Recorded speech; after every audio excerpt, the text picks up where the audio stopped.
I used to love exploring the woods, but that was before it changed everything. My name is Jake Somersville.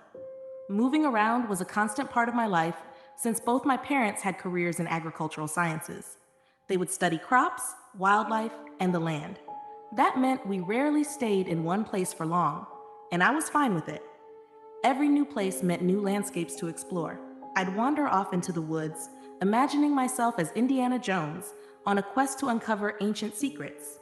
There were close calls, muddy slips, fallen trees, poisonous plants, but nothing life changing.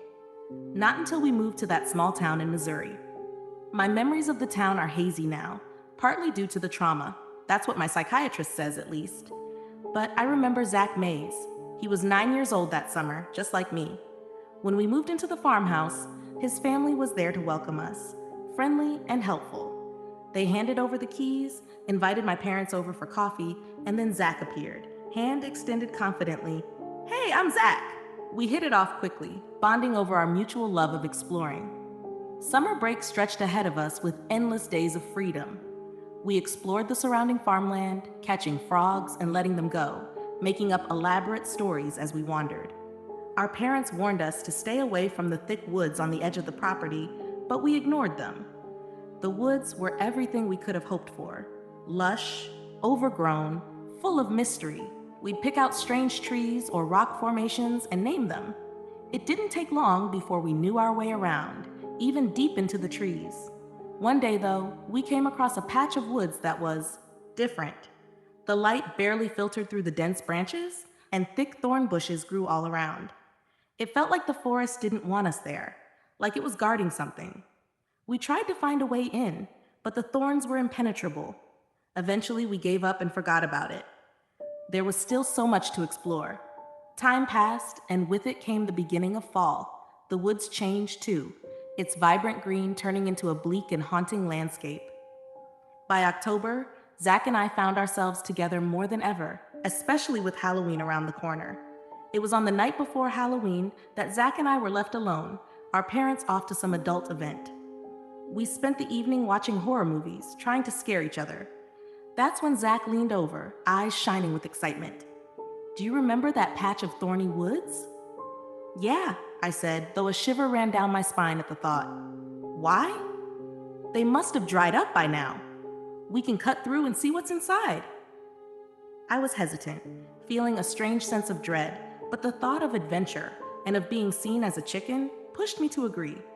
We gathered our things. Zach brought garden shears, I took a map and an extra flashlight. As we headed toward the woods, the night seemed eerie. The sky bathed in an unsettling red glow. The trees seemed to watch us as we made our way deeper. When we reached the thicket, Zach pointed excitedly. The thorns were gone. In their place was a narrow path, inviting us in. Looks like someone cleared it for us, Zach whispered, almost in awe. I wanted to turn back, every instinct telling me that this was wrong, but the pull of the forest was strong. We clicked on our flashlights and stepped into the darkness. The air was cold and unnaturally still, the only sound our feet crunching on dead leaves. Every now and then, moonlight seeped through, painting the ground with a bloody hue. We walked on, deeper into the shadows, until we stumbled upon a clearing. In the center, something unexpected shimmered. A lake. It shouldn't have been there. I pulled out my map to confirm, showing Zach that no bodies of water were nearby. Confused but curious, we walked to the lake's edge. Zach's gasp broke the silence. Jake, look! The lake's surface reflected the forest around us, but with disturbing differences. The trees looked fleshy, pulsating with life in a sickening way. And our reflections weren't there. The lake mirrored everything around us, but not us, not even the blood-red moon hanging overhead. Where the sky should have been, a void stretched endlessly.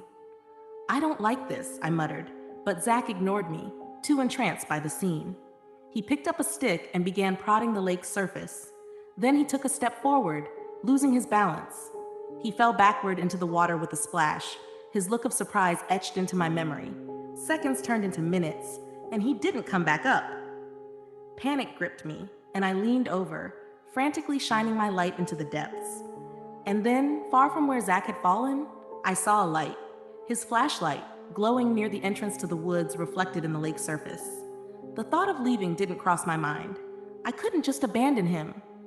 Shivering, I set my phone and backpack on the ground, took a deep breath, and leaped into the lake. The cold was like knives stabbing into me, and I felt a gut-wrenching pull, like my insides were being twisted. When I finally broke the surface, I gasped for air, finding myself in an alien, nightmare version of the woods. The trees looked alive, covered in pulsing, raw flesh. Zach's flashlight lay on the ground near his abandoned backpack, and scattered around were broken garden shears coated in dark, fresh blood.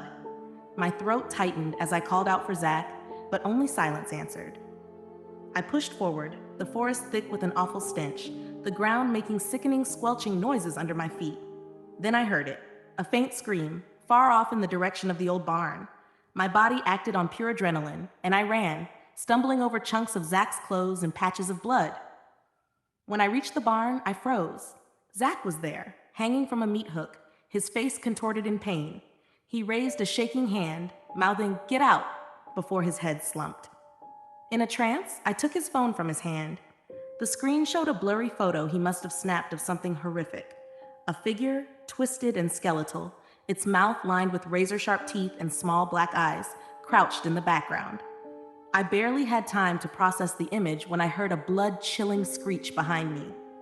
I turned, coming face to face with the creature from Zach's photo. I raised the phone, snapping a quick photo as the flash temporarily stunned it. Without thinking, I ran, the creature's shrieks filling the air as more joined in from the surrounding woods. I dashed through the trees, following the trail back to the lake. A sharp pain shot through my leg as one of the creatures dug its claws into me, dragging me backward. My fingers found the flashlight in Zach's bag, and I turned it on, shining it into the creature's eyes. It let go, retreating with a pained wail, and I hobbled toward the lake, desperate to escape. When I reached the water's edge, I didn't hesitate. I leaped in, feeling the same sickening pull before I emerged in my own world. I stumbled back into familiar, safe woods, the cold air filling my lungs like a balm. I left everything, running as fast as I could until I saw the barn's light. I collapsed there, and when I looked back, I could have sworn I saw dark figures lurking in the shadows, watching me. The police never found Zach or the lake, dismissing my story as a child's mind twisting trauma into fantasy. My parents moved us soon after, and I was grateful. The nightmares have stayed, though, haunting me every night since then. And sometimes, even now, I still hear the faint, hunger-filled screeching echoing from the distant woods, and the urge to run returns.